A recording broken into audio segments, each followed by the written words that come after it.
नमस्कार दोस्तों, स्वागत है सभी का सोनी एजुकेशन ऑनलाइन प्लेटफॉर्म पर। दोस्तों, हम राजस्थान का इतिहास विषय पढ़ रहे थे। उसमें हमने जो प्रमुख हमारे राजवंश थे उनके बारे में अध्ययन कर लिया था। उनमें से कुछ जो छोटे राजवंश, मुख्य जो बड़ी शाखाएं थी, उनसे निकलकर जो नवीन शाखाएं बनी, उनके बारे में हमारी जो बातचीत थी वो अधूरी रह गई थी। हमने अंत में अपना जो अंतिम विषय था वो बीकानेर का राठौड़ वंश पढ़ा था। उसमें चौहान वंश की जो चौहानों से अलग होकर हमने रणथंभौर शाखा पढ़ी थी, जालोर के सोनग्राह चौहान पढ़े। इसके अलावा चौहानों की जो देवड़ा शाखा थी सिरोही में, उसके बारे में हमारे कुछ विषय रह गए थे। ज़्यादा इम्पोर्टेंट तो नहीं है, लेकिन फिर भी हमें एक बार उनको देखने की आवश्यकता है। तो आज की क्लास में हम देवड़ा जो चौहान है सिरोही के, उनके बारे में, इसके अलावा चौहानों की कोटा और बूंदी में जो शाखाएं थी, बूंदी और कोटा में हाड़ा चौहान वहाँ पर शासन करते थे, उनके बारे में कुछ हम अध्ययन करेंगे। इसके अलावा अलवर राज्य का इतिहास, नरूका शाखा वहाँ पर स्थापित थी, तो जयपुर के कछवाओं से अलग होकर उन्होंने अपनी स्वतंत्र शाखा स्थापित की, उनके बारे में देखेंगे। इसके अलावा भरतपुर का जाट वंश इतिहास में महत्वपूर्ण स्थान रखता है, कुछ प्रमुख शासक हुए हैं, उनके बारे में हम आज की क्लास में अध्ययन करेंगे। इसके अलावा बचेगा तो उसमें हम जैसलमेर का जो भाटी वंश है, करौली का यादव वंश है, उसके बारे में अध्ययन करेंगे। तो हमारी शुरुआत होती है सिरोही के देवड़ा शाखा से।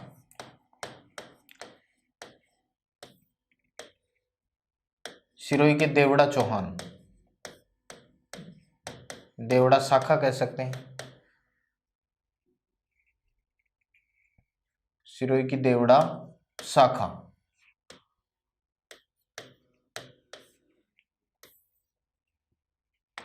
सिरोही की देवड़ा शाखा के बारे में सबसे पहले देखें दोस्तों, इसका संस्थापक कौन था। तो संस्थापक था लुम्बा।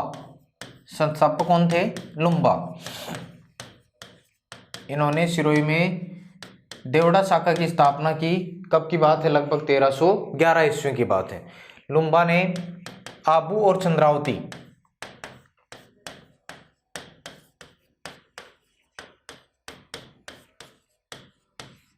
आबू और चंद्रावती, यहाँ पर परमारों का शासन हुआ करता था। किसका शासन था? परमारों का। तो आबू और चंद्रावती को परमारों से छीन लिया किसने? लुम्बा ने। यानी कहने का मतलब, लुम्बा ने आबू और चंद्रावती के परमारों को पराजित करके अपनी स्वतंत्र, इनको क्या कर दिया? पराजित कर दिया। और पराजित करके क्या किया? स्वतंत्र शाखा स्थापित की, या स्वतंत्र राज्य स्थापित किया। स्वतंत्र राज्य स्थापित किया। तो इस प्रकार से आप लुम्बा को सिरोही के देवड़ा शाखा का संस्थापक कह सकते हैं, आदि पुरुष कह सकते हैं, मूल पुरुष कह सकते हैं। सबसे जो इम्पोर्टेंट बात है, मुख्य रूप से इनके बारे में यही चीजें पूछी जाती हैं कि सिरोही की देवड़ा शाखा का संस्थापक कौन था। तो लुम्बा, आदि पुरुष या मूल पुरुष या संस्थापक। आबू और चंद्रावती परमारों का शासन था, यहाँ इसको पराजित किया, अपना स्वतंत्र राज्य स्थापित किया। तो अपनी राजधानी किसको बनाया? तो यहाँ पर एक इंपॉर्टेंट बात है, इनके बारे में देखेंगे। राजधानी इन्होंने अपनी बनाया चंद्रावती को। किसको बनाया? चंद्रावती को अपनी राजधानी बनाया किन्होंने? लुम्बा ने। और इसके बाद में 1320 ईस्वी के लगभग की बात है, 1320 ईस्वी में इन्होंने अचलेश्वर मंदिर का जीर्णोद्वार भी करवाया। अचलेश्वर मंदिर का क्या करवाया? जीर्णोद्वार। तो ये बातें भी ध्यान में रखनी है, अचलेश्वर मंदिर का जीर्णोद्वार भी लुम्बा के द्वारा ही करवाया गया था। ठीक है, राजधानी ध्यान रखनी है, इंपॉर्टेंट है, चंद्रावती। तो ये संस्थापक हो गए लुम्बा, आदि पुरुष या मूल पुरुष। इनके बाद में ऐतिहासिक दृष्टिकोण से देखें तो कोई विशेष शासक हमें देखने को नहीं मिलेंगे। उसके बाद में हमें मिलेंगे तेज सिंह। कोई उल्लेखनीय जानकारी इनके शासनकाल के बारे में हमें देखने को नहीं मिलती है। तेज सिंह के बाद जो आगे शासक बने वो कानड़दे बने। कानड़दे के बाद में सामंत सिंह बने। सामंत सिंह के बाद में सलखा। सामंत सिंह के बाद में शासक कौन बनेंगे? सलखा बनेंगे। सलखा के बाद में रायमल बनेंगे। रायमल के बाद जो शासक बनेंगे वो सिभान बनेंगे। केवल ये बेसिक बातें हैं जो आपको इनके बारे में ध्यान में रखनी है कि कौन कौन से शासक हुए। मुख्य रूप से लूम्बा, उसके पश्चात ये शासक हुए, लेकिन इनके बारे में इतिहास में किसी प्रकार की सिरोही के जो देवड़ा शाखा है चौहानों की, कोई इंपॉर्टेंट जानकारी हमें देखने को नहीं मिलती है। सिभान के बारे में जानकारी मिलती है कि इन्होंने 1405 ईस्वी के लगभग एक शिवपुरी नगर बसाया। कौन सा नगर बसाया? शिवपुरी नगर। तो शिवपुरी नगर बसाया 1405 ईस्वी में किसने? सिभान ने। और इनके बाद में आगे जो शासक आएंगे वो आएंगे सहसमल। सहसमल, तो सहसमल के बारे में आपको पता होगा, ये लगभग 1425 ईस्वी में शासक बने थे और इन्होंने 1425 ईस्वी में ही 1425 में ही इन्होंने सिरोही नगर की स्थापना की। किसकी स्थापना की? सिरोही नगर। तो सिरोही नगर की स्थापना किस शासक ने की? सहसमल ने। कब? 1425 में, यानी सिरोही नगर बसाया इन्होंने 1425 में और सिरोही को अपनी क्या बनाया? राजधानी बनाया। अपनी क्या बनाई? राजधानी बनाई। किसने? सहसमल ने। सहसमल के बाद में आगे हम देखें तो इनके आगे जो शासक बनेंगे वो बनेंगे लाखा। तो इन्होंने लगभग 1451 में शासक बने थे और ये पावागढ़ से, पावागढ़ नामक स्थान है, वहां से कालिका की मूर्ति लेकर आए। पावागढ़ से कालिका की मूर्ति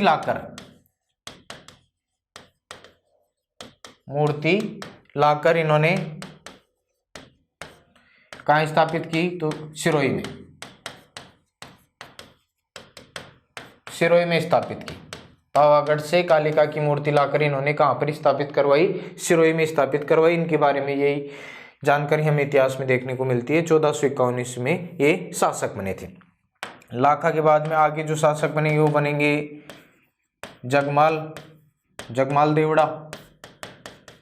तो जगमाल देवड़ा के बारे में इतिहास में जब हम मेवाड़ पढ़ रहे थे तो इनके बारे में एक बात आई थी कि इनका विवाह है मेवाड़ के जो रायमल की पुत्री थी आनंदाबाई,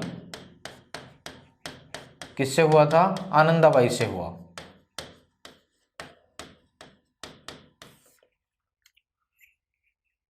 मेवाड़ के जो रायमल की पुत्री थी आनंदाबाई, उससे इनका क्या हुआ था? विवाह हुआ था। इसके अलावा और कोई विशेष बात हमें इनके बारे में देखने को इतिहास में मिलती नहीं है। जगमाल के बाद जो आगे उत्तराधिकारी होंगे इनके, वो कौन होंगे? तो इनका नाम है अखेराज। अखेराज देवड़ा तो इनकी मतलब शाखा ही है, तो अखेराज नाम ध्यान रखेंगे। अखेराज, इनके बारे में जो सबसे पहले जानकारी आती है वो ये आती है कि अखेराज, इनका जो उपनाम है, उपनाम उड़ना अखेराज भी कहा जाता है। इनको उड़ना अखेराज के नाम से भी जाना जाता है। और इन्होंने 1527 ईस्वी में 17 मार्च 1527 ईस्वी को ऐतिहासिक युद्ध हुआ था, खानवा का युद्ध। तो खानवा के युद्ध में इन्होंने राणा सांगा की क्या की थी? सहायता की थी। राणा सांगा की सहायता की। तो सिरोही के किस शासक ने खानवा के युद्ध में राणा सांगा की सहायता की थी? तो अखेराज देवड़ा ने की थी। इनका उपनाम उड़ना अखेराज के नाम से भी आप जान सकते हैं इनको। और इनके बारे में ये भी मिलता है कि इन्होंने जोधपुर में लोहियाना का किला बनाया था। जोधपुर में इन्होंने कौन सा किला बनाया? लोहियाना।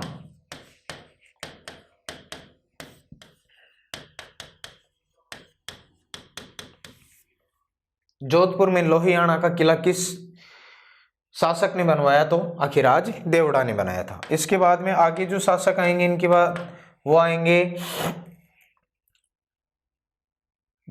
सुल्तान देवड़ा। क्या नाम है उनका? सुल्तान देवड़ा। तो सुल्तान देवड़ा के बारे में पहली बात ये आती है कि 1583 में एक युद्ध हुआ था, दत्तानी का युद्ध। ये अकबर का विरोधी हुआ करता था। कौन? सुल्तान देवड़ा अकबर के विरोधी हुआ करते थे। तो दत्तानी के युद्ध में अकबर का प्रतिनिधि या मुगलों का प्रतिनिधि कह सकते हैं, मुगल प्रतिनिधि मुगल प्रतिनिधि कौन थे? जगमाल। ये महाराणा प्रताप के भाई थे जगमाल, जिनको महाराणा उदय सिंह की मृत्यु के पश्चात उत्तराधिकारी बनाया गया था। राजमहलों की क्रांति हुई थी, आपको ध्यान में आ रहा होगा, मेवाड़ जब हमने पढ़ा था, तो जब इनको हटाकर फिर महाराणा प्रताप को शासक बनाया गया था, राजमुकुट इनके सर से छीनकर उनको पहनाया गया, तो ये नाराज होकर अकबर की शरण में चले गए थे। अकबर ने इनको सिरोही की जागीर दी थी। कालांतर में फिर 1583 में दत्तानी के युद्ध में जो अकबर के प्रतिनिधि बनेंगे वही जगमाल, वो क्या हो जाते हैं, यहाँ पर मारे जाते हैं। तो दत्तानी के युद्ध में मुगल प्रतिनिधि जगमाल मारा गया था। तो ये किसके साथ हुआ था दत्तानी का युद्ध? सिरोही के सुल्तान देवड़ा के साथ में हुआ था। और दुर्सा आडा नाम आपने सुना होगा, महान कवि रहे हैं दुर्सा आडा। इन्होंने, इनके बारे में राव सुल्तान रा कवित, राव सुल्तान रा कवित क्या लिखी है? पुस्तक लिखी।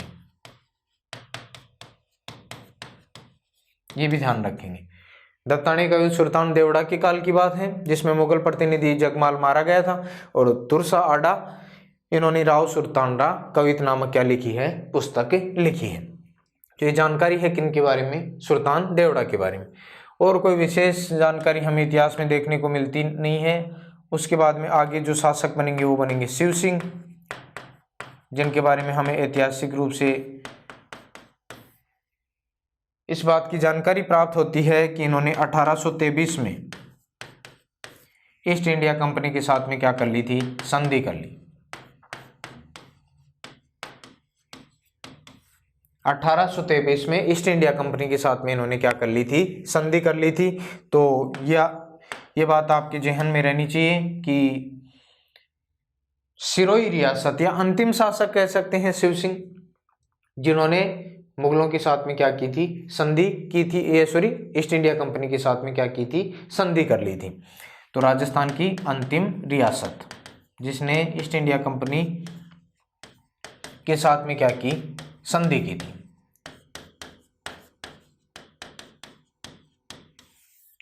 सबसे अंत में जाकर 1823 में इन्होंने क्या की थी? संधि की थी। आपको पता है ज्यादातर रियासतों ने 1817 करौली, कोटा, उसके बाद में 1818 में जाकर अधिकतर रियासतों ने क्या कर ली थी? संधि कर ली थी।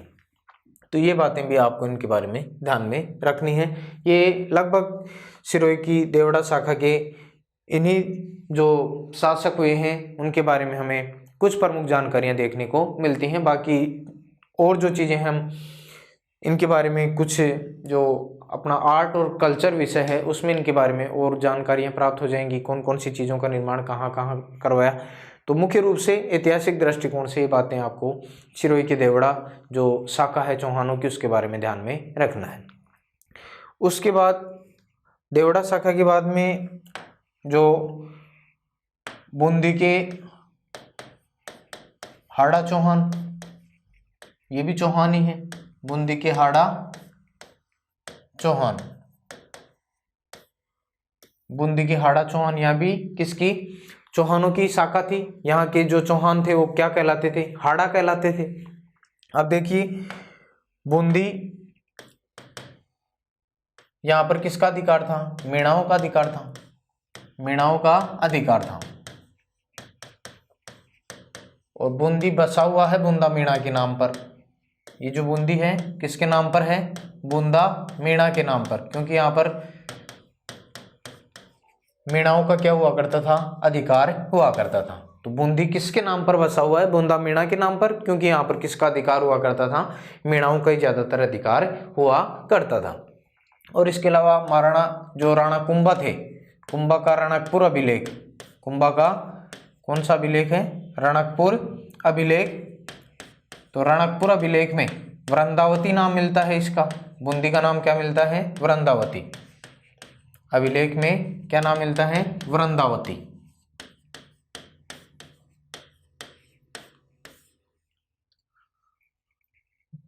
मेवाड़ के महाराणा कुंभा का रणकपुर अभिलेख, उसमें बूंदी का नाम हमें क्या मिलता है? वृंदावती मिलता है। और उसके बाद में 1241, कब की बात है, 1241 में देवाहाड़ा ने जेता मीणा, यहाँ पर किसका अधिकार था, मीणाओं का अधिकार था, तो जेता मीणा को क्या किया, पराजित किया। जेता मीणा को क्या किया, पराजित करके बूंदी पर अधिकार किया। बूंदी पर क्या कर लिया, अधिकार कर लिया। किसने, देवाहाड़ा ने। तो देवाहाड़ा हाड़ा चौहानों की शाखा का बूंदी में क्या था, संस्थापक। क्या हुआ, संस्थापक, आदि पुरुष या मूल पुरुष कहलाया कौन, देवाहाड़ा या देवा सिंह चौहान भी कह सकते हैं, एक ही बात है। किसको पराजित किया, जेता मीणा को पराजित किया और यहाँ पर अपनी शाखा स्थापित की और अपनी क्या बना ली, फिर इसको राजधानी बनाया। किसने, देवाहाड़ा ने। कब की बात है, 1241 की। उसके बाद में 1274 के लगभग की बात है। जेतर सिंह हाड़ा ही थे, जेतर सिंह हाड़ा आगे जो शासक बने हैं बूंदी की। तो जेतर सिंह हाड़ा ने कोटिया भील, किसको पराजित किया, कोटिया भील को पराजित किया, यानी इसको हराया। कोटिया भील का अधिकार कहाँ था, कोटा पर। तो कोटिया भील को इसने क्या किया, पराजित किया। पराजित करके कोटा पर क्या कर लिया, अधिकार कर लिया। किसने, जेतर सिंह ने। किसने, जेतर सिंह हाड़ा ने। 1274 ईस्वी की बात है। जेतर सिंह हाड़ा ने कोटिया भील को पराजित किया और कोटा पर क्या कर लिया, अधिकार कर लिया। तो जेतर सिंह हाड़ा ने अपनी राजधानी किसको बनाया, तो ये भी ध्यान रखेंगे, कोटा। राजधानी कोटा को बनाया। तो बूंदी के किस शासक ने सर्वप्रथम अपनी राजधानी कोटा को बनाया, तो जेतर सिंह हाड़ा ने। क्यों, क्योंकि इन्होंने कोटिया भील को यहाँ से पराजित किया और पराजित करके अपना अधिकार जमा लिया। उसके बाद में कोई आगे जाकर इतिहास में 1354 ईस्वी के लगभग शासक बनेंगे बरसिंह, जिनके बारे में इतिहास में कुछ महत्वपूर्ण जानकारी देखने को मिलती है। 1354 में शासक बने बूंदी के कौन, बरसिंह हाड़ा। तो बरसिंह हाड़ा ने क्या किया, बूंदी में तारागढ़ का किला निर्मित करवाया। एक तो तारागढ़ का किला अजमेर में है, अजमेर दुर्ग नाम सुना होगा आपने, तो वो अलग है। बूंदी में तारागढ़ का किला किसने निर्मित करवाया था, तो ये बरसिंह ने निर्मित करवाया था। कब की बात है, 1354 ईस्वी की बात है। तारागढ़ का किला आपको बताया, ये भित्ति चित्रों के लिए प्रसिद्ध है। भित्ति चित्रों के लिए प्रसिद्ध है। भित्ति चित्रों के लिए प्रसिद्ध, भित्ति चित्रों के लिए प्रसिद्ध है तारागढ़ का किला। किसने बनाया, बूंदी के शासक बरसिंह ने। उसके बाद में आगे जाकर आपको पता है इतिहास में एक जो बूंदी के शासक होंगे, नाम है उनका सुरजन हाड़ा, सुरजन सिंह हाड़ा।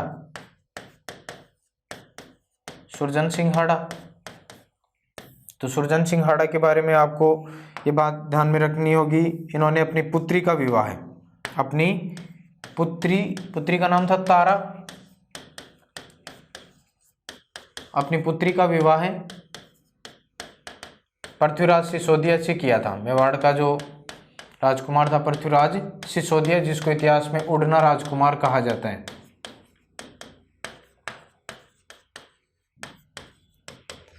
तो अपनी पुत्री तारा का विवाह इन्होंने किसके साथ में किया, पृथ्वीराज सिसोदिया के साथ में किया था, मेवाड़ के राजकुमार। अभी हम बात कर रहे थे तारागढ़ का किला कहाँ पर है, तो तारागढ़ का जो मुख्य किला है वो चौहानों ने बनाया था कहाँ पर, अजयराज ने बनाया था अजमेर में। और उसका नाम जो तारागढ़ का किला है वो इसी ताराबाई के नाम पर पड़ा हुआ है। किसने रखा, पृथ्वीराज सिसोदिया ने, क्योंकि यहाँ इन्होंने उस अजमेर दुर्ग के परकोटे का निर्माण करवाया था। तो तारागढ़ इस कारण से अजमेर दुर्ग का नाम तारागढ़ पड़ा। तो ये भी ध्यान रखेंगे, पुत्री तारा का विवाह है पृथ्वीराज सिसोदिया के साथ में किया था किन्होंने, सुरजन हाड़ा ने। इसके अलावा इनकी जो दरबारी थे, दरबारी कौन थे? दरबारी चंद्रशेखर।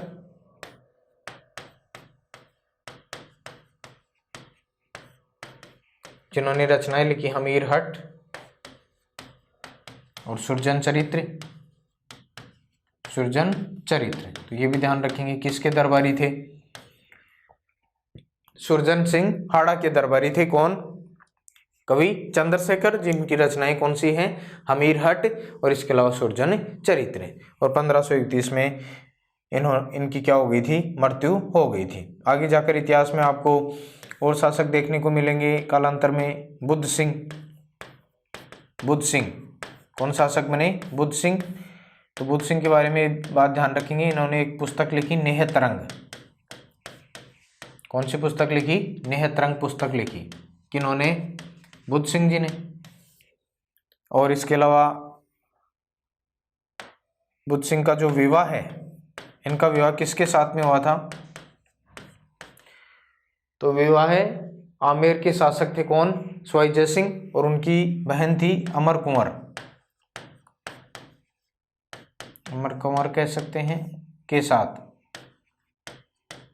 किसकी बहन थी? जयपुर की शासक स्वाई जय सिंह, जिन्होंने जयपुर बसाया। उनके साथ में बुद्ध सिंह जी का क्या हुआ? विवाह हुआ। और कालांतर में फिर इनके पुत्रों में उत्तराधिकार संघर्ष हो गया। पुत्रों कौन कौन? तो एक का नाम दलेल सिंह। स्वाई जय सिंह चाहते थे कि दलेल सिंह शासक बने, और इसके अलावा उम्मेद सिंह। तो स्वाई जय सिंह ने तो दलेल सिंह का साथ दिया, जबकि अमर कुंवर किसको शासक बनाना चाहती थी? उम्मेद सिंह को शासक बनाना चाहती थी। तो इनके बीच में क्या हुआ? उत्तराधिकार संघर्ष हुआ बुद्ध सिंह के पुत्रों में, और इसी कारण मराठों का हस्तक्षेप हुआ। मराठों का क्या हुआ? राजस्थान में पहली बार हस्तक्षेप। तो बूंदी के किस शासक के समय पहली बार मराठों का हस्तक्षेप हुआ? बुद्ध सिंह के समय। किसने बुलाया? अमर कंवर ने। किसको? मराठा राव होलकर को। किसने बुलाया? अमर कंवर ने बुलाया। किसके समर्थन में? उम्मेद सिंह के समर्थन में। तो यही बातें हैं, इसके अलावा और कोई विशेष बातें नहीं है। बुद्ध सिंह जी ने कौन सी रचना लिखी? नेहतरंग। और पहली बार मराठों का राजस्थान में हस्तक्षेप हुआ बूंदी में हुआ था पहली बार। किसके समय? बुद्ध सिंह के समय। क्यों हुआ? इसका कारण ये है कि इसके पुत्रों में उत्तराधिकार को लेकर क्या हुआ? संघर्ष हुआ, पुत्र दलेल सिंह और उम्मेद सिंह में।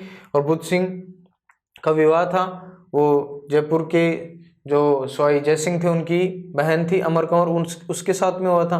तो जब उत्तराधिकार संघर्ष हुआ तो दलेल सिंह का साथ दिया किसने? स्वाई जय सिंह ने। लेकिन अमर कंवर किसको शासक बनाना चाहती थी? उम्मेद सिंह को।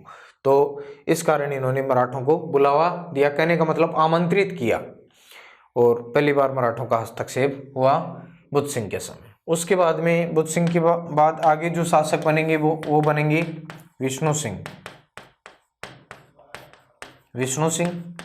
तो विष्णु सिंह के बारे में आपको ये बात ध्यान में रखनी है, इन्होंने 1818 में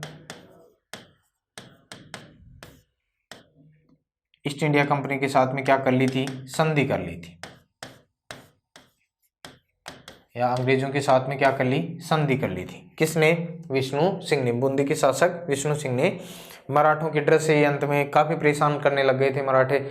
आपको बताया कि इनका मकसद ही हर्जाना वसूल करना होता था। तो तरह तरह से ये जब परेशान करने लगे तो इन्होंने कंपनी के साथ में क्या कर ली? संधि कर ली थी।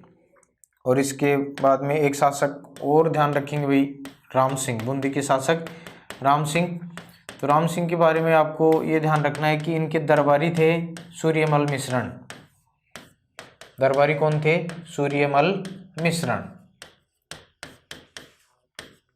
सूर्यमल मिश्रण इनके क्या थे? दरबारी कवि। बूंदी के राम सिंह जो शासक थे उनके। तो सूर्यमल मिश्रण, इनको राजस्थान का राज्य कवि कहा जाता है। क्या कहा जाता है? राजस्थान का राज्य कवि। किसको कहा जाता है? सूर्यमल मिश्रण को। इनकी रचनाएं भी ध्यान रख लेना। रचनाएं वीर सतसई, वीर सतसई, सत्तीरासो, और इसके अलावा वंश भास्कर किसकी रचनाएं हैं? सूर्यमल मिश्रण की रचनाएं। तो ये इनके बारे में जानकारी ध्यान में रखें। राम सिंह के दरबारी कौन थे? सूर्यमल मिश्रण, जो राजस्थान के राज्य कवि के नाम से भी जाने जाते हैं। और इनकी रचनाएं वीर सतसई, सत्तीरासो और वंश भास्कर। ये प्रमुख इंपॉर्टेंट बातें थी बूंदी के हाड़ा चौहानों के बारे में। और बूंदी से फिर अलग हुआ कौन? कोटा। तो उनके बारे में भी हम देख लेते हैं। कोटा के जो चौहान थे हाड़ा, उनके बारे में। कोटा के हाड़ा चौहान,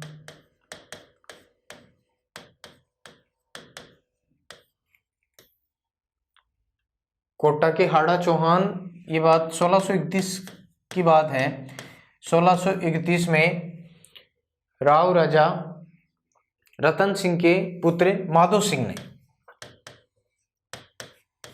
सिंह ने बूंदी से अलग होकर कोटा में हाड़ा राज्य स्थापित किया।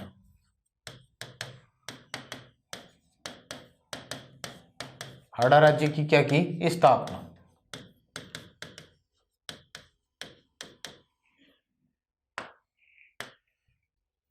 तो कोटा के हाड़ा चौहानों की बात करें तो 1631 में माधो सिंह ने बूंदी के जो राव राजा रतन सिंह थे, उनके पुत्र थे, उन्होंने कोटा में हाड़ा राज्य की क्या की? स्थापना की। यानी चौहानों की एक अलग शाखा स्थापित कर दी। हाड़ा शाखा कहाँ पर? कोटा में। और कोटा को अपनी क्या बनाया? राजधानी। तो आप कह सकते हैं कोटा में हाड़ा चौहानों को जो संस्थापक था, संस्थापक कौन हुआ? तो ये संस्थापक हुए माधो सिंह जी। कौन हुए? माधो सिंह। और 1631 में कोटा रियासत को स्वतंत्र रियासत के रूप में मान्यता दी। किसने? शाहजहां ने। किसने दी? शाहजहां। शाहजहां ने स्वतंत्र रियासत के रूप में इसको क्या दी? मान्यता दी। किसको? कोटा रियासत को। बूंदी से अलग हो गए और कोटा रियासत को इन्होंने क्या दी? स्वतंत्र रियासत की मान्यता दे दी। तो माधो सिंह ने अपनी राजधानी किसको बना लिया? फिर कोटा को। ध्यान रख लेंगे, राजधानी इन्होंने किसको बनाया? कोटा को। उसके बाद में आगे जो शासक होंगे कोटा के हाड़ा चौहान, उसमें हम बात करें ऐतिहासिक रूप से जिनके बारे में इतिहास में हमें जानकारी मिलती है, मुकुंद सिंह। कौन बने? मुकुंद सिंह। मुकुंद सिंह। तो मुकुंद सिंह शासक बने। इन्होंने इनकी दासी का नाम था अबली मीणी। दासी का नाम क्या था? अबली मीणी। अबली मीणी। तो दासी अबली मीणी के नाम पर इन्होंने कोटा में अबली मीणी का महल बनाया। अबली मीणी का महल किसने बनाया? मुकुंद सिंह ने। कहाँ बनाया? कोटा में। अबली मीणी का महल किसने बनाया?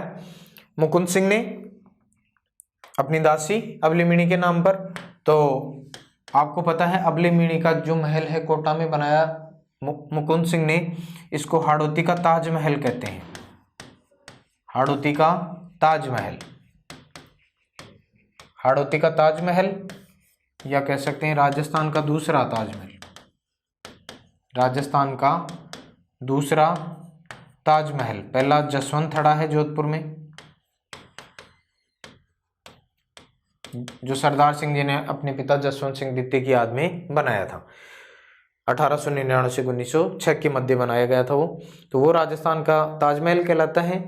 अबली मीणी का महल है, ये हाड़ौती का ताजमहल कहलाता है, या राजस्थान का दूसरा ताजमहल कहलाता है। किसने बनाया? मुकुंद सिंह जी ने। और मुकुंद सिंह जी के नाम पर ही कोटा और झालावाड़ में जो कोटा झालावाड़ के अंदर फैली हुई है मुकुंदवाड़ा की पहाड़ियाँ, वो इन्हीं के नाम पर हैं। कोटा झालावाड़ में मुकुंदवाड़ा की पहाड़ियाँ, मुकुंदवाड़ा की पहाड़ियाँ भी इन्हीं के नाम पर फैली हुई है। यानी उन पहाड़ियों का नाम इन्हीं के नाम पर रखा गया है।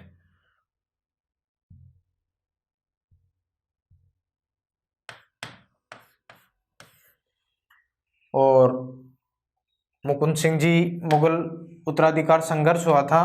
धर्मत का युद्ध। कौन सा युद्ध हुआ था? धर्मत का युद्ध। धर्मत का युद्ध। धर्मत का युद्ध हुआ दारा सिकोह और औरंगजेब के मध्य। जब शाहजहां बीमार पड़ जाते हैं, उनके पुत्रों में उत्तराधिकार को लेकर संघर्ष होता है, तो मुगल उत्तराधिकार धर्मत के युद्ध में इन्होंने दारा सिकोह का साथ दिया। मुकुंद सिंह जी ने किसका साथ दिया था? दारा सिकोह का साथ दिया। लेकिन बदकिस्मती से आपको पता है कि यहाँ पर औरंगजेब विजयी हो जाते हैं और दारा सिंह की तरफ से लड़ते हुए मारे गए। लड़ते हुए मारे गए। कौन? मुकुंद सिंह जी। तो ये 2-3 बातें हैं इनके बारे में। कोटा झालावाड़ में मुकुंदवाड़ा की पहाड़ियां इनके नाम पर हैं और मुगल उत्तराधिकार धर्मत के युद्ध में दारा सिकोह की तरफ से लड़ते हुए मारे गए थे। कौन? मुकुंद सिंह जी। आगे और शासक देखें तो हम बात करते हैं भीम सिंह जी। कोटा के शासक रहे भीम सिंह। तो भीम सिंह के बारे में आपको ये ध्यान रखना है, मुगल सम्राट था फर्रुखसियर। मुगल सम्राट फर्रुखसियर के कहने पर मुगल सम्राट फर्रुखसियर के कहने पर इन्होंने बूंदी पर आक्रमण कर दिया। कहने पर किस पर आक्रमण किया? बूंदी पर आक्रमण किया। आक्रमण करके उसके ऊपर क्या कर लिया? अधिकार कर लिया और बूंदी का नाम बदल कर क्या कर दिया? फर्रुखाबाद। ये भी ध्यान रखना है। कोटा के किस शासक ने बूंदी का नाम फर्रुखाबाद कर दिया था? तो भीम सिंह ने। मुगल सम्राट फर्रुखसियर के कहने पर इन्होंने बूंदी पर आक्रमण किया, बूंदी पर अधिकार कर लिया और बूंदी का नाम बदल कर क्या कर दिया? फर्रुखाबाद कर दिया। और ये इन्होंने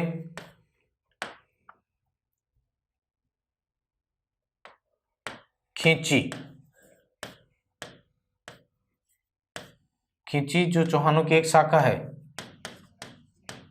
चौहानों की एक शाखा,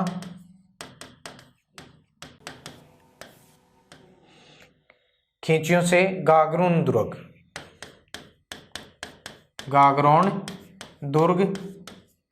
प्राप्त किया। किसने? भीम सिंह जी।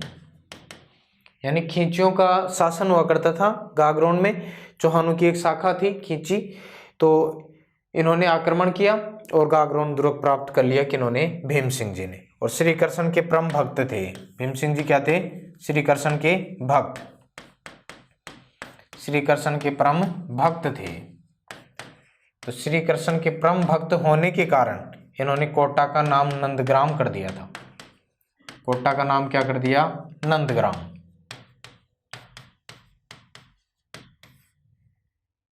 श्री कृष्ण का परम भक्त होने के कारण इन्होंने कोटा का नाम क्या कर दिया? नंदग्राम कर दिया। खींचियों से गागरोन दुर्ग प्राप्त किया और मुगल सम्राट फर्रुखसियर के कहने पर बूंदी पर अधिकार करके बूंदी का नाम कर दिया फर्रुखाबाद। और इसके अलावा इन्होंने 12 में सांवरिया जी का मंदिर बनाया। सांवरिया जी का मंदिर बनाया।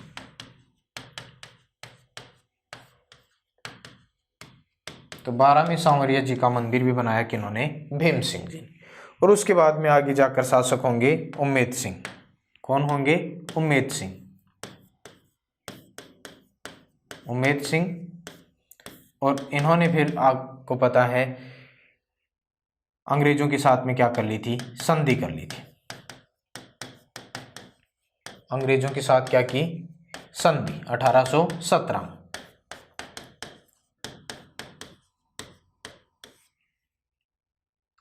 उम्मेद सिंह जी ने अंग्रेजों के साथ में क्या कर ली? संधि कर ली।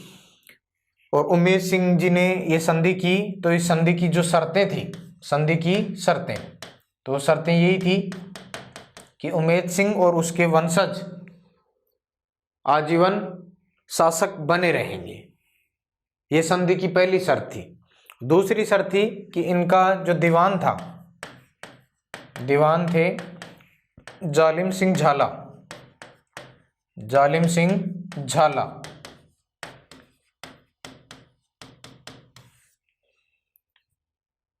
यानी इनके दीवान और उसके वंशज पूर्ण अधिकार संपन्न क्या बने रहेंगे, दीवान बने रहेंगे। ये संधि की दूसरी शर्त थी। इन्हीं शर्तों के आधार पर इन्होंने अंग्रेजों के साथ में 1817 में क्या कर ली, संधि कर ली थी उमेश सिंह जी ने।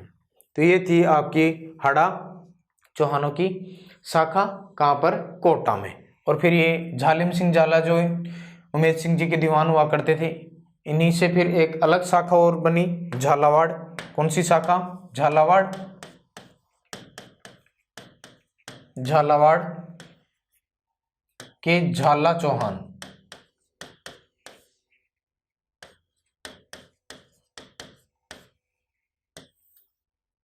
यही फिर अलग हो जाएंगे और यहाँ से झालावाड़ की क्या बनेगी, अलग शाखा बनेगी।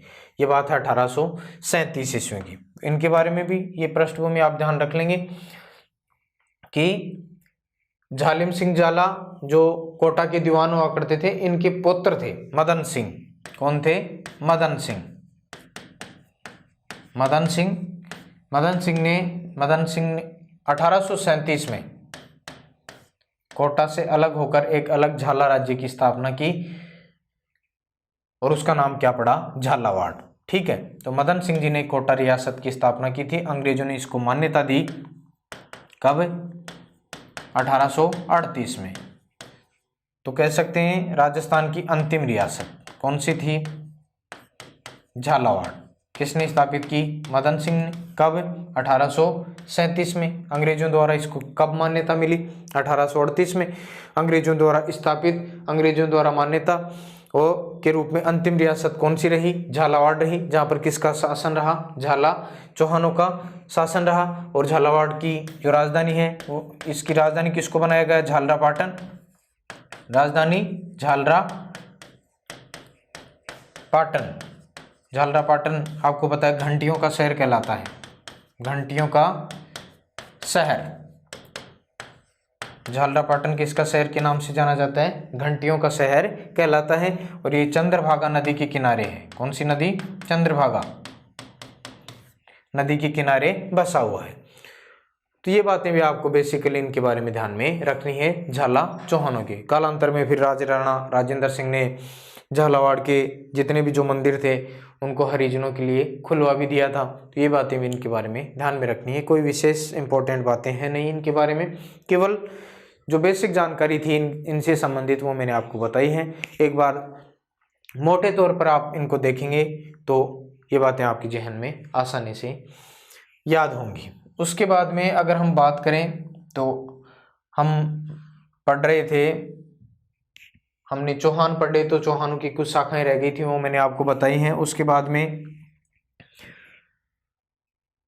जब हम आमेर का कछवा वंश पढ़ रहे थे तो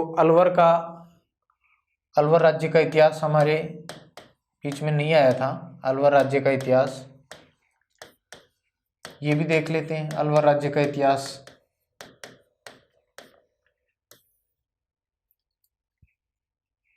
जयपुर में आमेर में कछवा वंश शासन करता था। कौन सा, कछवा वंश। कछवा वंश की एक शाखा थी नरूका। कौन सी थी, नरूका शाखा। नरूका शाखा। देखिए जब मैंने आपको आमेर का कछवा वंश पढ़ाया था तो वहां पर एक शासक आए थे कोकिल देव। तो कोकिल देव के समय ही दो लोगों ने अलग अलग रियासतों की स्थापना कर ली, अलग अलग क्षेत्रों में शासन स्थापित कर लिया।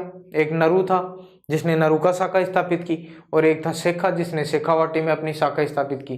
तो शेखावाटी में जिन्होंने अपनी शाखा स्थापित कर की वो शेखावत कहलाए, उसके वंशज। और नरू ने जहाँ पर पूर्वी आमेर उसके आसपास के क्षेत्रों में इन्होंने नरूका शाखा स्थापित की तो वो कहलाए नरूका। तो अलवर राज्य में भी कौन सी शाखा का शासन था, नरूका शाखा का शासन था। और ये नरूका शाखा किस वंश से अलग हुई थी, किस वंश से बनी थी, तो कछवा वंश से। और आप ध्यान रखेंगे जो कछवा शासक थे मिर्जा राजा जयसिंह। मिर्जा राजा जयसिंह ने एक शासक थे कल्याण सिंह। कल्याण सिंह, तो कल्याण सिंह जी को माचेड़ी की क्या दी थी, जागीर दी।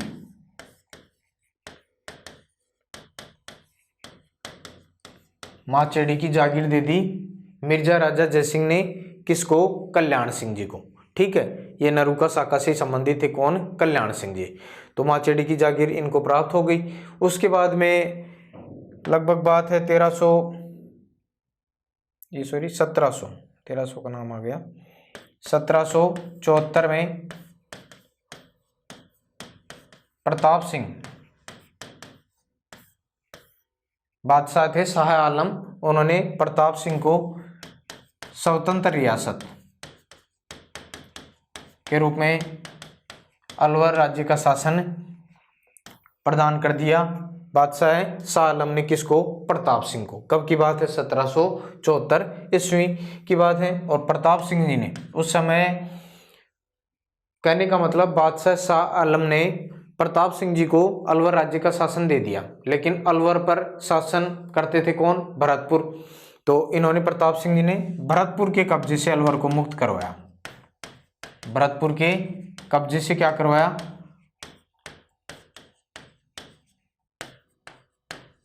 अलवर को मुक्त करवाया, अलवर को मुक्त करवाया। और अलवर में फिर अपनी सत्ता क्या की, स्थापित कर ली। किसने, प्रताप सिंह जी की बात है 1775 की। ठीक है, तो प्रताप सिंह जी अलवर रियासत में नरूका जो शाखा थी उसका क्या कहलाता है, संस्थापक कहलाता है। आदि पुरुष, मूल पुरुष भी इन्हीं को माना जाता है। तो नरूका शाखा की स्थापना किस शासक ने की अलवर में, प्रताप सिंह जी ने की थी। उसके बाद में आगे हम बात करें तो शासक आएंगे विनय सिंह जी, जिनके बारे में इंपॉर्टेंट बातें हमें इतिहास में देखने को मिलती हैं। विनय सिंह, तो विनय सिंह इन्होंने अपनी माता मूसी महारानी की याद में 80 खंभों की छतरी या मूसी महारानी की छतरी, मूसी महारानी की छतरी, अलवर में मूसी महारानी की छतरी निर्मित करवाई 80 खंभों की। कितने खंभों की है, 80 खंभों की छतरी है, 80 खंभों की छतरी। मूसी महारानी की छतरी अलवर में किसने निर्मित करवाई, विनय सिंह जी ने। कितने खंभों की है, 80 खंभों की छतरी है। और ये 2 मंजिला है। कितने मंजिल है, 2 मंजिला। 80 खंभों की छतरी 2 मंजिला है। इसकी दूसरी जो मंजिल है, दूसरी मंजिल पर रामायण महाभारत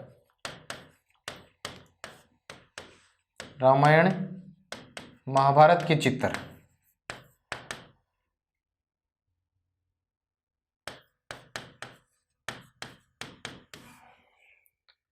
रामायण और महाभारत के चित्र लिखे हुए हैं दूसरी मंजिल पर। किसके ऊपर, मूसी महारानी की छतरी पर। 80 खंभों की छतरी है, 2 मंजिला है। किसने बनवाई, अलवर में विनय सिंह जी ने बनाई थी। और उसके बाद में अगर और बात करें हम विनय सिंह के बारे में, तो इनके बारे में यह है कि इनकी पत्नी का नाम था शीला। पत्नी का नाम क्या था, शीला। इन्होंने अपनी पत्नी शीला के नाम पर अलवर में सिलीसेड झील का निर्माण करवाया। अलवर में अपनी पत्नी शीला के नाम पर इन्होंने सिलीसेड झील का निर्माण करवाया। किन्होंने, विनय सिंह जी ने।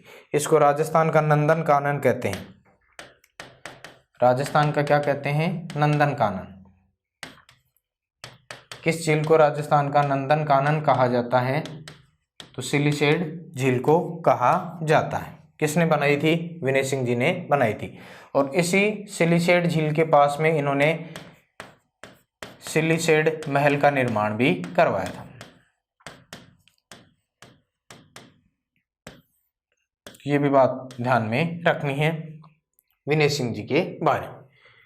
आगे हम और बात करें तो आगे शासक बनेंगे जय सिंह, जिनके बारे में इतिहास में कुछ इंपॉर्टेंट बातें हमें देखने को मिलती हैं। जय सिंह जी, तो जय सिंह के बारे में हमें सबसे पहली बात यही मिलती है कि आपको पता है 1921 में बना था chamber of princess, chambers of princess.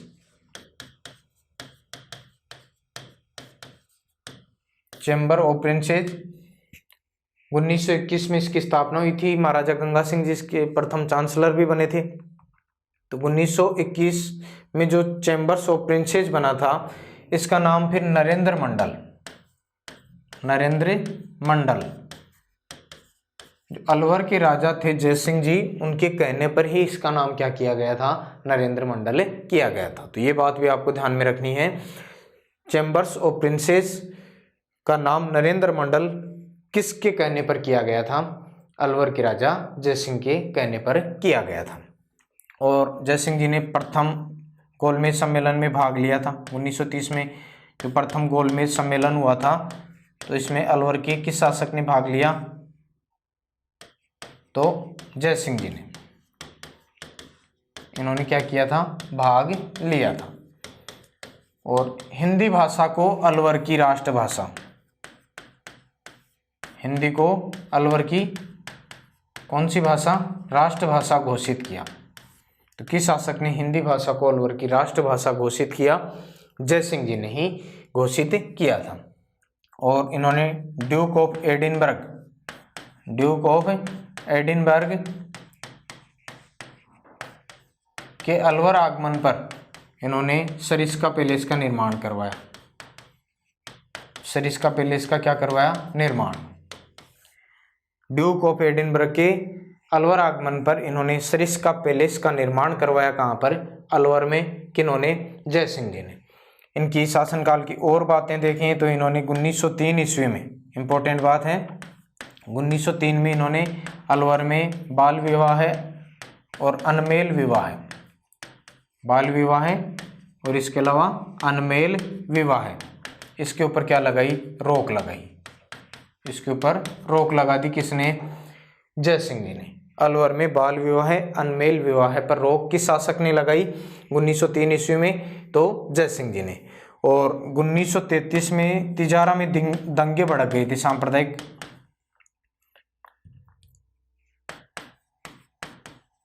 Tijara दंगों के बाद इनको क्या कर दिया गया था, हटा दिया गया। जय सिंह जी को हटा दिया गया और फिर ये चले गए कहाँ पर, पेरिस।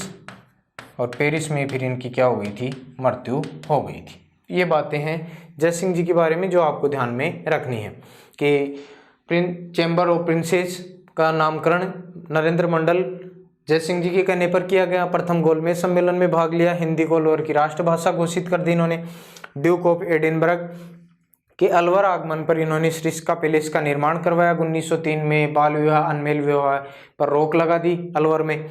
और 1933 में तिजारा दंगों के बाद में इनको हटा दिया और शासक बन गए फिर कौन, तेज सिंह जी। तेज सिंह जी तो एकीकरण के समय अलवर के शासक थे। जब एकीकरण हुआ, भारत आजाद हुआ, एकीकरण के समय अलवर के शासक तेज सिंह जी थे। और तेज सिंह जी का नाम महात्मा गांधी की हत्या में भी इनका नाम आया। तो महात्मा गांधी की हत्या में इनकी जो भूमिका थी वो संदिग्ध रही। क्या रही, संदिग्ध रही। इनके दीवान थे NB खर्रे, नारायण भास्कर खर्रे। और इनकी भूमिका इसमें क्या रही, संदिग्ध रही कि उन्होंने नाथुराम गोडसे और उनके एक सहायक को अपने यहाँ पर शरण दी थी। तो इस कारण से महात्मा गांधी, अलवर रियासत ने इस कारण से प्रथम स्वतंत्रता दिवस भी नहीं मनाया था। महात्मा गांधी की हत्या का आरोप लगा तेज सिंह जी और इनके दीवान NB खर्रे के ऊपर। बाद में न्यायपालिका के द्वारा इनको क्या मिल गई थी, क्लीन चिट मिल गई थी। न्यायपालिका के द्वारा इनको क्या मिली, क्लीन चिट मिली थी। तो ये कुछ प्रमुख बातें हैं अलवर के नरूका शाखा के बारे में, नरूका रियासत के बारे में। उसके बाद हम आगे देखते हैं भरतपुर का जाट वंश। भरतपुर का जाट वंश तो भरतपुर का जाट वंश, उसमें भी कई महान शासक हुए हैं भरतपुर के जाट वंश में।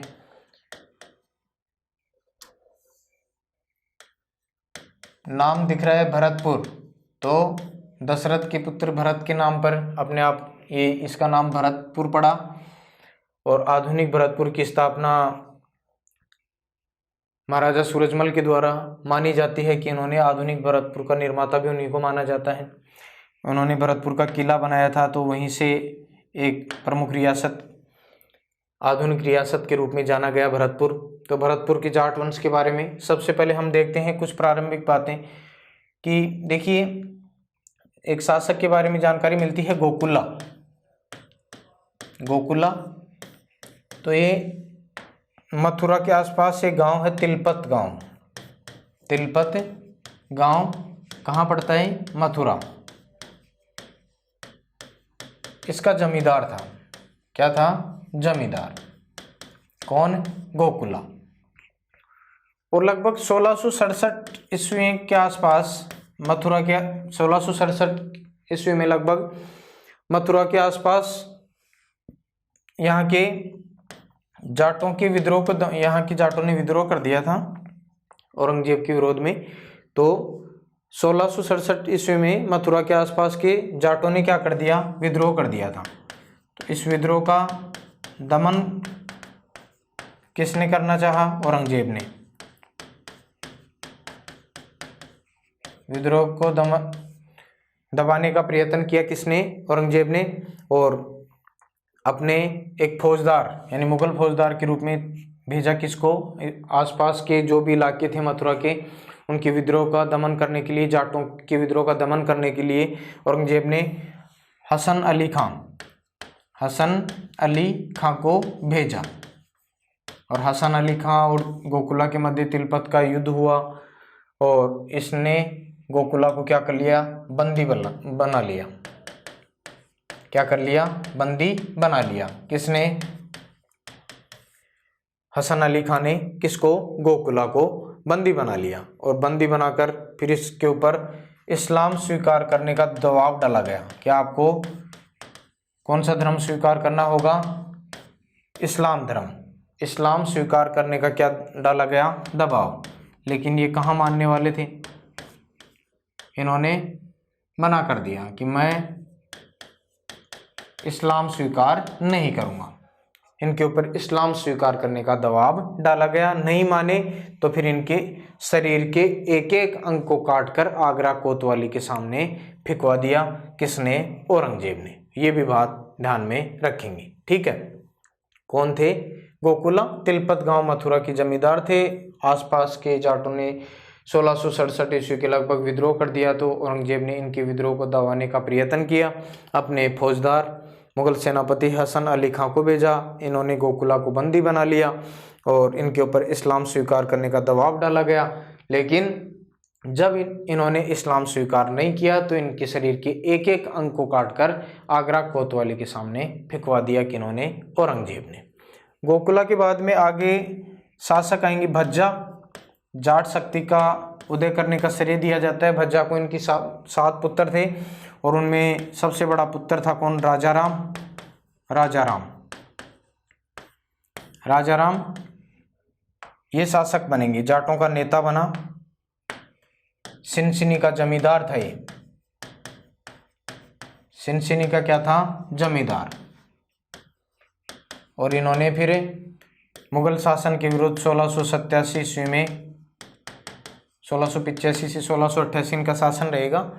मैं आपको ये जो शासन है इनके बारे में कोई विशेष बातें सन वगैरह नहीं बता रहा हूँ, क्योंकि कोई ज़्यादा इम्पोर्टेंस नहीं है इनकी, क्योंकि इनके फेर में कई चीज़ें आपकी गलत भी हो जाती हैं अगर आप इनके सन के फेर में उलझेंगे तो सीधा ध्यान रखें आप। सिनसिनी का जमींदार था। 1687 ईस्वी में इन्होंने क्या कर दिया? विद्रोह कर दिया था मुगलों के विरुद्ध। और मार्च 1688 में इन्होंने सिकंदरा, आगरा में, सिकंदरा कहाँ पड़ता है? आगरा। यहाँ पर आपको पता है अकबर की कब्र को खोदकर, अकबर की कब्र को खोदकर अकबर की हड्डियाँ अकबर की हड्डियां निकाली और उसको जला दिया, निकाल कर क्या कर दिया, उसको जला दिया। मार्च 1688 में सिकंदर आगरा में इन्होंने अकबर की कब्र से अकबर की हड्डियां निकाली और उनको क्या कर दिया, जला दिया। और वहां से सोने चांदी की जो बर्तन थे, गलीचे थे, वो लूट कर ले आया। बर्तन, गलीचे वगैरह सोने चांदी के ये लूट कर ले आया। कौन? राजा राम। ये बात इनके बारे में ध्यान में रखनी है। और उसके पश्चात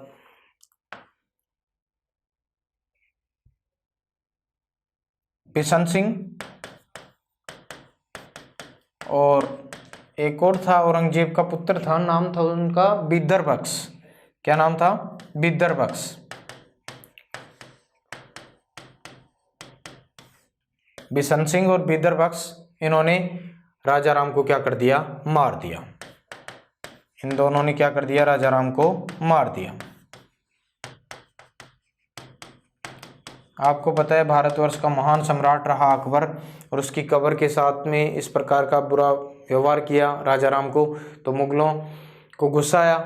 बिशन सिंह और बिदर बख्श ने, जो मुगल प्रतिनिधि हुआ करते थे, इन्होंने राजा राम को मार दिया और राजा राम का सिर काट कर कहाँ भिजवा दिया? आगरा। किसके पास? औरंगजेब के पास। आगरा औरंगजेब के पास भिजवा दिया। किन्होंने? बिदर बख्श ने। और फिर औरंगजेब ने उस कटे हुए सिर को लेकर आगरा में एक बड़ा क्या मनाया? उत्सव मनाया। तो ये बात भी राजा राम के बारे में ध्यान में रखनी है। उसके बाद में आगे शासक बनेंगे चूड़ामन। कौन बनेंगे? चूड़ामन। ये राजा राम के छोटे भाई थे। तो राजा राम की मृत्यु के बाद में जाटों के नेता बने कौन? चूड़ामन।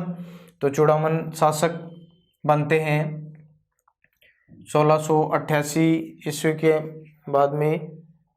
ये लगभग इन्हीं का शासन रहता है, यानी 17वीं सदी के अंत में और 18वीं सदी के प्रारंभ में इन्हीं का शासन रहता है। चूड़ामन का ये जाटों के नेता रहते हैं, राजा राम के छोटे भाई थे। और इनके बारे में कहा जाता है कि इन्होंने जाट राज्य की स्थापना की। जाट राज्य का संस्थापक माना जाता है इनको। जाट राज्य का संस्थापक किसको माना जाता है? तो चूड़ामन को ही माना जाता है। इन्होंने थून को अपनी क्या बनाया? राजधानी बनाया। थून को अपनी क्या बनाया? राजधानी बनाया। और थून में एक मजबूत किला निर्मित करवाया। थून का किला क्या करवाया? निर्मित करवाया। यानी जाट राज्य का संस्थापक चूड़ामन को माना जाता है। इन्होंने अपनी राजधानी थून को बनाया और थून में ही इन्होंने एक मजबूत दृढ़ किले का निर्माण करवाया, थून का किला। और मुगल बादशाह फर्रुख शेर ने इनको एक उपाधि दी, राव बहादुर खान। फर्रुख शेर ने इनको कौन सी उपाधि दी? राव बहादुर खान। राव बहादुर खान की क्या दी? उपाधि। ये बातें इनके बारे में ध्यान में रखनी है। उसके बाद में मोखम सिंह, जिनके बारे में इतिहास में कोई विशेष बातें नहीं मिलती हैं। बदन सिंह शासक बने। ये लगभग 1722 से 1756 के बारे में इतिहास में जानकारी मिलती है। बदन सिंह, तो इन्होंने अपने भाई मोखम सिंह से निशान, नकारा, पचरंगा झंडा आदि छीनकर भरतपुर में अपनी सत्ता स्थापित की। जयपुर के जो राजा थे सवाई जय सिंह, कौन थे? सवाई जय सिंह। उनकी सहायता से इन्होंने मोखम सिंह से क्या की? जो राज्य के निशान हैं, राज्य के निशान, राज चिन्ह वगैरह, छत्र वगैरह, झंडा वगैरह आदि छीनकर भरतपुर राज्य की यहाँ जाट राज्य की क्या प्राप्त की? शक्ति इन्होंने अपने हाथ में ले ली, क्योंकि थून का इस समय जो शासक था वो कौन था, मोहकम सिंह। तो मोहकम सिंह से इन्होंने पचरंगा झंडा, राज्य के निशान, नकारा वगैरह प्राप्त कर लिए और थून के किले पर क्या कर लिया, अधिकार कर लिया। और फिर सवाई जय सिंह ने इनको डीग की जागीर और ब्रजराज की उपाधि, ब्रजराज की क्या दी, उपाधि दी और जाटों का नेता घोषित किया। तो डीग की जागीर सवाई जय सिंह ने किसको प्रदान की, बदन सिंह जी को प्रदान की, और इनको किसकी उपाधि से नवाजा, ब्रजराज की उपाधि से नवाजा। बदन सिंह ने डीग का किला निर्मित करवाया। तो डीग का किला किसने बनवाया, बदन सिंह जी ने। और इसके अलावा इन्होंने डीग में जल महलों का निर्माण करवाया, डीग के महलों का निर्माण करवाया, आरंभ करवाया, पूरा करवाएंगे कौन, सूरजमल जी।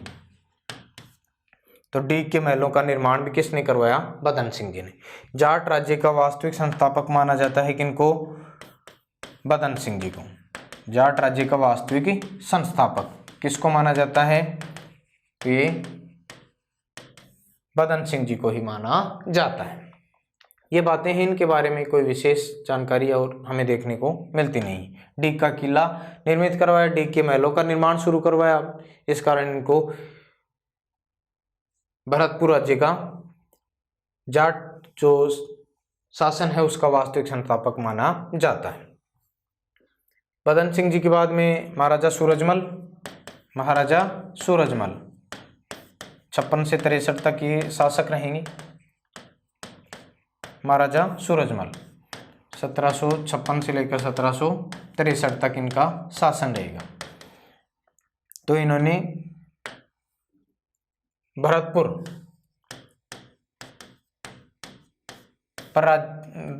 राज्य पर क्या कर लिया, अधिकार कर लिया था 1733 में इन्होंने, किन्होंने, सूरजमल जी ने। लेकिन आधुनिक जो वास्तविक रूप से जो शासक बने वो कब बने, 1756 में बने थे। तो भरतपुर पर इन्होंने क्या किया था, अधिकार किया।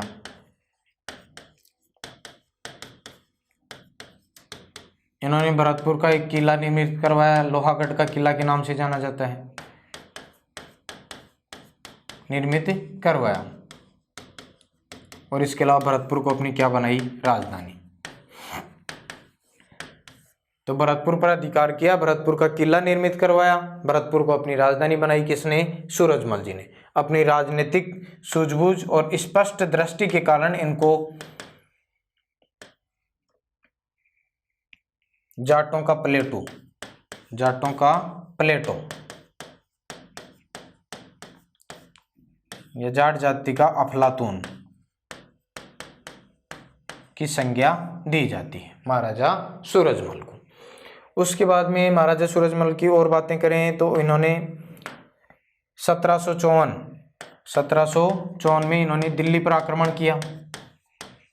दिल्ली पर क्या किया, आक्रमण। 1754 में इन्होंने दिल्ली पर आक्रमण किया और दिल्ली पर आक्रमण करके यहाँ से नूरजहां का झूला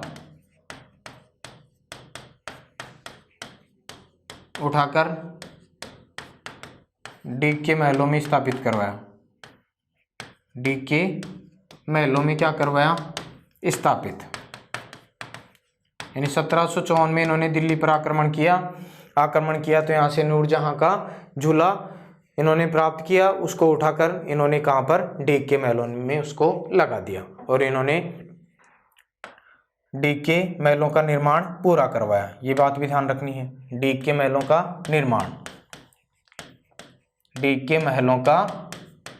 निर्माण पूरा कराया। 1761 में पानीपत के तीसरे युद्ध में, पानीपत के जो थर्ड युद्ध था, युद्ध से भागते हुए मराठा सैनिकों को अपने यहाँ पर क्या दी थी, शरण दी थी। किसने, सूरजमल जी ने। और इनके जो दरबारी थे दरबारी मंगल सिंह पुरोहित, मंगल सिंह पुरोहित, दरबारी मंगल सिंह पुरोहित। इनकी रचना है सुजान संवत विलास, सुजान संवत विलास।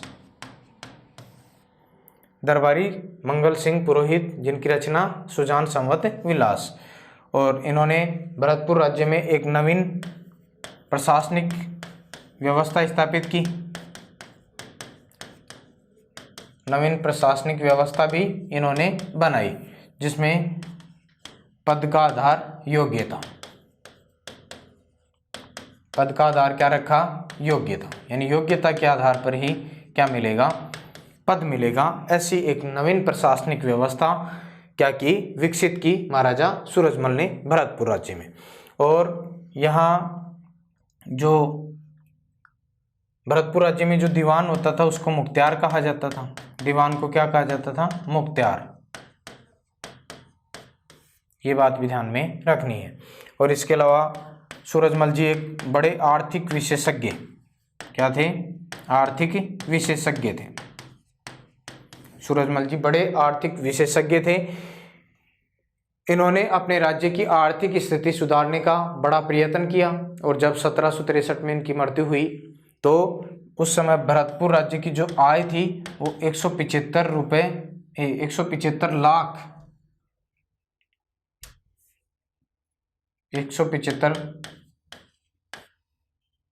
लाख सालाना, 175 लाख सालाना इनके राज्य की आय हुआ करती थी जब 1763 में इनकी मृत्यु हुई थी। इस सूरजमल जी के बारे में कुछ इंपॉर्टेंट बातें हैं, ध्यान में रखें। उसके बाद में जब सूरजमल जी की मृत्यु हुई तो जवाहर सिंह शासक बने। जवाहर सिंह 1763 से 69 तक शासक रहेंगे। सूरजमल की रानी किशोरी के कहने पर जवाहर सिंह जी को शासक बनाया गया था और इन्होंने एक पेशेवर सेना का निर्माण किया। पेशेवर सेना का क्या किया, निर्माण। किसने, जवाहर सिंह जी ने। और दिल्ली के लाल किले से, ये इंपॉर्टेंट बात है, दिल्ली के लाल किले से अष्टधातु, लाल किले से अष्टधातु का दरवाजा, अष्टधातु का दरवाजा तोड़कर अपने साथ ले आया। आक्रमण किया था यहाँ पर दिल्ली पर, तो दिल्ली के लाल किले से अष्टधातु का दरवाजा तोड़कर उसको भरतपुर के किले पर लगाया।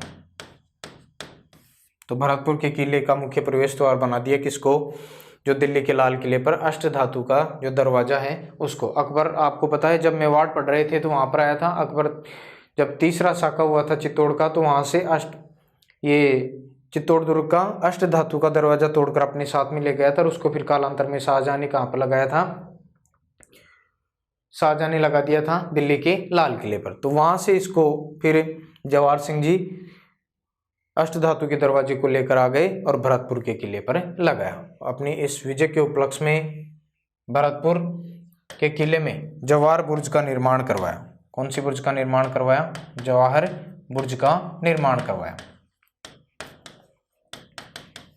जहाँ पर भरतपुर के राजाओं का राज तिलक होता था। जवाहर बुर्ज पर भरतपुर के राजाओं का क्या होता था, राज तिलक। ये बातें भी ध्यान में रखनी है। और 1769 में इनकी हत्या इन्हीं के एक सैनिक के द्वारा कर दी गई थी। जवाहर सिंह जी के बाद में आगे जाकर अगर कोई शासक हैं तो उनके बारे में जानकारी, रणजीत सिंह। कौन से शासक हैं, रणजीत सिंह। रणजीत सिंह, तो रणजीत सिंह जी का शासनकाल लगभग 1777 से 1803 के बीच में रहता है। रणजीत सिंह जी ने अपने राज्य में मराठा होलकर को शरण दी थी। मराठा होलकर को 1803 ईस्वी में क्या दी, शरण दी। और जब इन्होंने मराठा होलकर राव को शरण दी तो इनके ऊपर अंग्रेज लॉर्ड लेक ने भरतपुर के किले पर क्या किया, 5 बार आक्रमण किया। 5 बार क्या किया, आक्रमण, लेकिन प्रत्येक बार आक्रमण क्या हुआ, असफल। असफल आक्रमण 5 बार। और अंत में जाकर फिर इन्होंने 1803 में ईस्ट इंडिया कंपनी के साथ में क्या कर ली थी, संधि, या अंग्रेजों के साथ में क्या कर ली, संधि कर ली। तो किस शासक ने अंग्रेजों के साथ में संधि की भरतपुर के, तो रणजीत सिंह जी ने। कब, 1803 में। तो ये 2-3 बातें हैं। मराठा राव होलकर को इन्होंने अपने राज्य में शरण दी। अंग्रेज लॉर्ड लेक के नेतृत्व में भरतपुर के किले पर 5 बार आक्रमण हुआ, लेकिन कभी भी अंग्रेज इसको जीत नहीं पाए। एक मात्र ऐसा किला है जिसके ऊपर अंग्रेजों ने आक्रमण किया, जिसके ऊपर कभी विजय प्राप्त नहीं कर पाए, असफल प्रत्येक बार रहे। और 1803 में इन्होंने फिर अंग्रेजों से क्या कर ली, संधि कर ली थी। तो ये है भरतपुर राज्य का आपका इतिहास, भरतपुर की जाट वंश के बारे में। और बात करें हम तो जैसलमेर का भाटी वंश, छोटी छोटी बातें हैं इंपॉर्टेंट। जैसलमेर का भाटी वंश,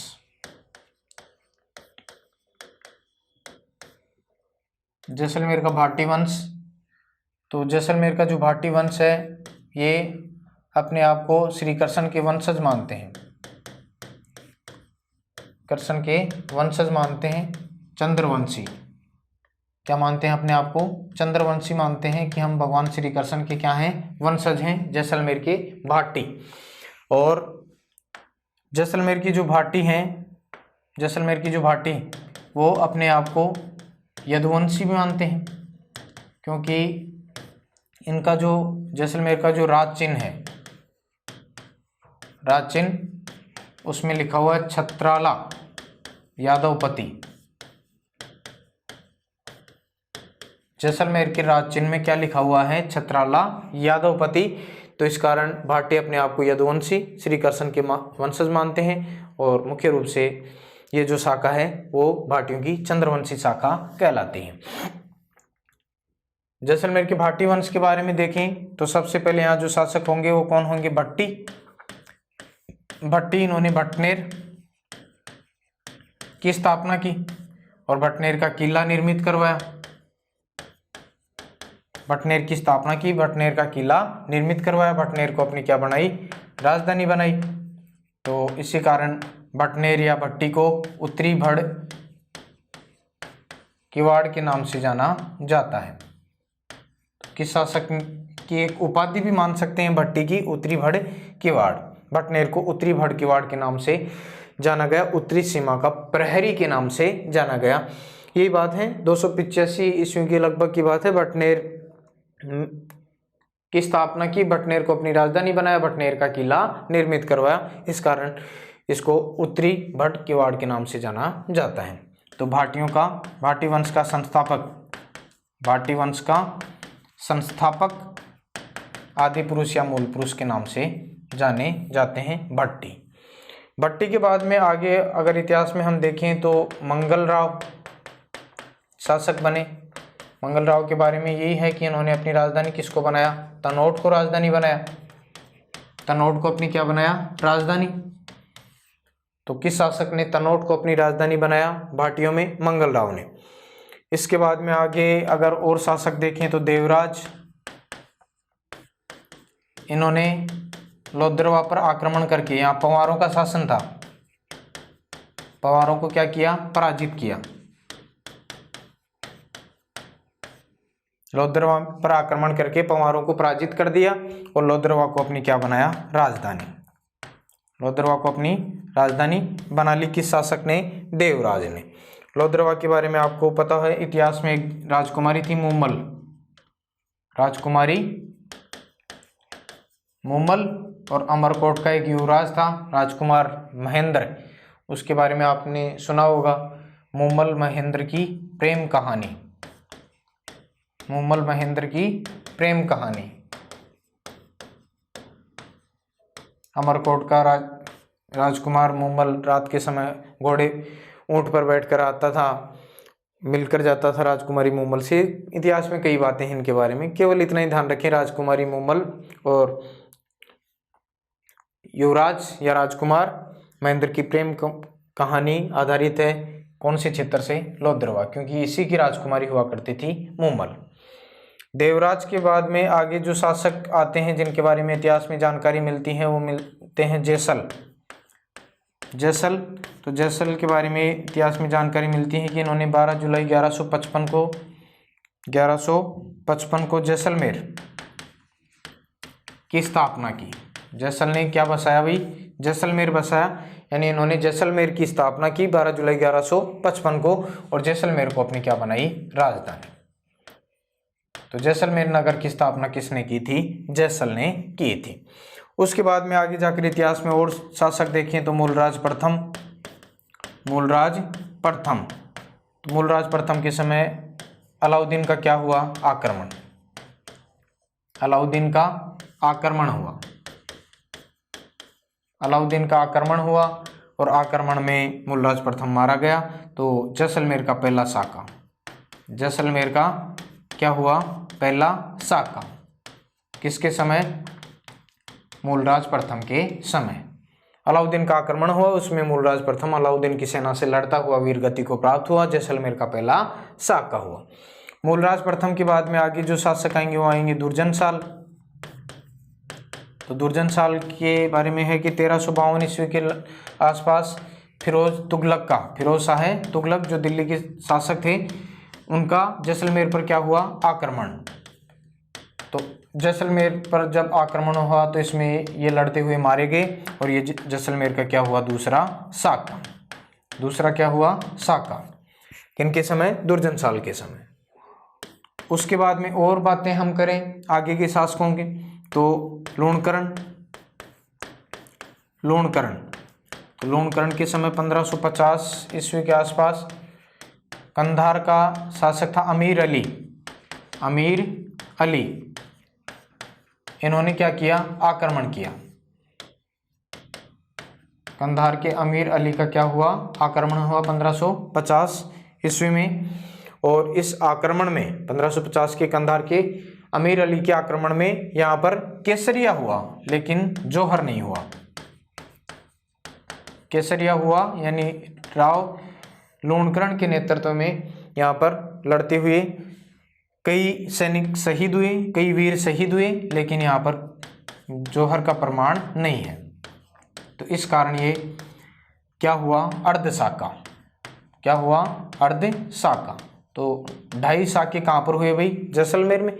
क्रम से आप ध्यान में रख लेंगे। तो किसके समय अर्धसाका हुआ? लूणकरण के समय हुआ था। उसके बाद में इतिहास में और देखें तो शासक आपको आगे जाकर मिलेंगे हर्राय भाटी। इन्होंने 1570 में अकबर ने नागौर दरबार लगाया था। क्या लगाया था? नागौर दरबार। तो नागौर दरबार में उपस्थित हुए, भाग लिया जैसलमेर के हर्राय भाटी ने, और अकबर की क्या की? अधीनता स्वीकार की। अकबर की क्या की? अधीनता स्वीकार की। अकबर की अधीनता स्वीकार कर ली किन्होंने? जैसलमेर के हर्राय भाटी ने। और उसके बाद में आगे और देखें इतिहास में तो आगे जाकर शासक होंगे मूलराज द्वितीय। यहाँ पर हम लूणकरण पढ़ रहे थे 1550 से, हमने देख लिया अर्धसाका हुआ, और राव लूणकरण की पुत्री थी उमादे, जिनका विवाह मारवाड़ के राव मालदेव के साथ में हुआ था। और उन्हीं के बारे में जो उमादे थी, उनकी रूठी रानी के नाम से इतिहास में प्रसिद्ध हुई, रूठी रानी उमादे। तो इन्हीं की पुत्री थी, लूणकरण की पुत्री। ये भी बात ध्यान में रखेंगे। यहाँ पर देख रहे हैं हम मूलराज द्वितीय, तो इन्होंने 1818 में अंग्रेजों के साथ में क्या कर ली? संधि कर ली किन्होंने? मूलराज ने। और उसके बाद में आगे जाकर अंतिम समय में आपको जवाहर सिंह शासक मिलेंगे। तो ये आधुनिक जैसलमेर का निर्माता माना जाता है। आधुनिक जैसलमेर का निर्माता, आधुनिक जैसलमेर का निर्माता और जैसलमेर का अंतिम शासक कौन रहे? जवाहर सिंह। और इन्होंने जैसलमेर में डाक तार और रेल व्यवस्था की शुरुआत की। रेल व्यवस्था की क्या की? शुरुआत की। किन्होंने? जवाहर सिंह जी ने। जैसलमेर में इन्होंने एक विंडम पुस्तकालय बनाया। विंडम पुस्तकालय बनाया। और इनके शासनकाल की एक बात है, 3 अप्रैल 1946 को इन्होंने सागरमल गोपा को, क्रांतिकारी था सागरमल गोपा, इसको पकड़कर जेल में डाल दिया, जेल में जिंदा जला दिया था। इसका दीवान था गुमान सिंह, उसने इसके ऊपर केरोसिन डालकर इसके ऊपर इसको आग लगा दी और 4 अप्रैल 1946 को सागरमल गोपा की क्या हो गई थी? मृत्यु हो गई थी। इसकी जांच के लिए पाठक आयोग का गठन किया गया था। सागरमल गोपा की जो पुस्तकें हैं, जैसलमेर का गुंडा राज आपने पढ़ी होंगी, जैसलमेर का गुंडा राज, आज़ादी के दीवाने, इसके अलावा रघुनाथ सिंह का मुकदमा, ये इनकी प्रमुख क्या रही थी? पुस्तकें रही थी। तो ये जवाहर सिंह जी के बारे में आपको ये बातें ध्यान में रखनी है। आधुनिक जैसलमेर का निर्माता, जैसलमेर का अंतिम शासक, जैसलमेर में डाक, तार और रेल व्यवस्था की शुरुआत की, विंडम पुस्तकालय का निर्माण करवाया, सागरमल गोपा की जैसलमेर जेल में केरोसिन तेल छिड़ककर आग लगा दी, जिंदा जला दिया गया था और अगले दिन इनकी मृत्यु हो गई। इनकी पुस्तकें थी आज़ादी के दीवाने और जैसलमेर का गुंडा राज और रघुनाथ सिंह का मुकदमा। किनकी? सागरमल गोपा की।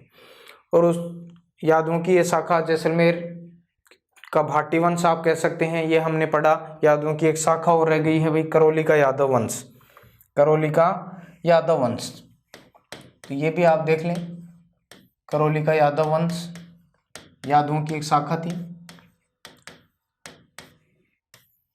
करौली का यादव वंश, तो करौली ये जादौन शाखा से संबंधित है और श्री कृष्ण के वंशज, जादौन शाखा और श्री कृष्ण के वंशज अपने आप को किसका वंशज मानते हैं? श्री कृष्ण का वंशज मानते हैं। चंद्रवंशी हैं, श्री कृष्ण का वंशज मानते हैं।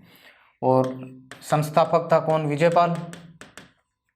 करौली में यादव शाखा का संस्थापक कौन रहा? विजयपाल। ये बात है लगभग 1040 ईस्वी के आसपास, 1040 ईस्वी। तो करौली में यादव शाखा का संस्थापक, यादव वंश का संस्थापक कौन रहा? विजयपाल रहा। और इन्होंने बयाना को जीतकर सर्वप्रथम किसके ऊपर विजय प्राप्त की थी? बयाना पर विजय प्राप्त की थी और इसको अपनी राजधानी बनाया था। विजयपाल के बाद में आगे शासक होंगे तिमनपाल, जिनके बारे में इतिहास में जानकारी मिलती है, ऐतिहासिकता है जिनकी, तिमनपाल। तो तिमनपाल, इन्होंने तिमनगढ़ को अपनी राजधानी बनाया। तिमनगढ़ को क्या बनाया? राजधानी। तिमनगढ़ बसाया भी इन्होंने ही था। तिमनगढ़ को अपनी राजधानी बनाया और तिमनगढ़ का क्या बनाया? दुर्ग निर्मित करवाया। तिमनपाल, ये इनके बारे में ध्यान रखना है। तिमनपाल के बाद में आगे शासक बनेंगे जिनके बारे में इतिहास में जानकारी मिलती है, अर्जुनपाल। ये सारे पाल वंश से ही संबंधित हैं भाई।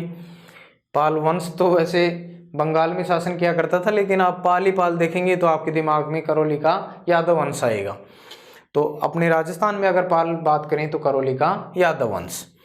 तो विजयपाल, तिमनपाल, उसके बाद में अर्जुनपाल। अर्जुनपाल ने इन्होंने कल्याणपुर नगर बसाया। लिसिल नदी के किनारे इन्होंने 1348 ईस्वी के आसपास कल्याणपुर नगर बसाया। और फिर आगे जाकर शासक बनेंगे धर्मपाल, जो कल्याणपुर नगर का नाम बदलकर करौली कर देंगे। कल्याणपुर का नाम इन्होंने क्या कर दिया? करौली कर दिया। किन्होंने? धर्मपाल ने। तो ये इनकी राजधानी भी हो जाएंगी। कल्याणपुर राजधानी हो गई किसकी? अर्जुनपाल की। धर्मपाल ने फिर कल्याणपुर का नाम बदलकर करौली कर दिया। तो करौली कर दिया तो करौली को फिर अपनी क्या बना ली? राजधानी बना ली। किन्होंने? धर्मपाल ने। उसके बाद में धर्मपाल से आगे चलें तो आगे आपको शासक मिलेंगे गोपाल पाल। गोपाल पाल, कोई विशेष बातें नहीं है इतिहास में, केवल आप देखेंगे तो आसानी से चीजें आपके दिमाग में आ जाएंगी। इन्होंने करौली में मदन मोहन जी का मंदिर बनाया। करौली में मदन मोहन जी का क्या बनाया? मंदिर। तो करौली में मदन मोहन जी का मंदिर किसने बनाया? गोपाल पाल ने बनाया। और ये राजस्थान में गौड़ीय संप्रदाय की दूसरी, गौड़ीय संप्रदाय की दूसरी प्रमुख पीठ है। दूसरी प्रमुख पीठ, तो राजस्थान में गौड़ीय संप्रदाय की प्रमुख पीठ जयपुर में है गोविंद देव जी। दूसरी कौन सी है? करौली में मदन मोहन जी का मंदिर। ये किसने निर्मित करवाया था? गोपाल पाल ने निर्मित करवाया था। उसके बाद में आगे शासक हरबख्शपाल। हरबख्शपाल, तो हरबख्शपाल इन्होंने 1817 में अंग्रेजों के साथ में क्या कर ली थी? संधि कर ली थी, संधि कर ली। और आगे जाकर एक इतिहास में करौली के एक शासक का नाम आपको और मिलता है, मदनपाल। मदनपाल 1857 की क्रांति के समय शासक थे, करौली के क्या थे? शासक।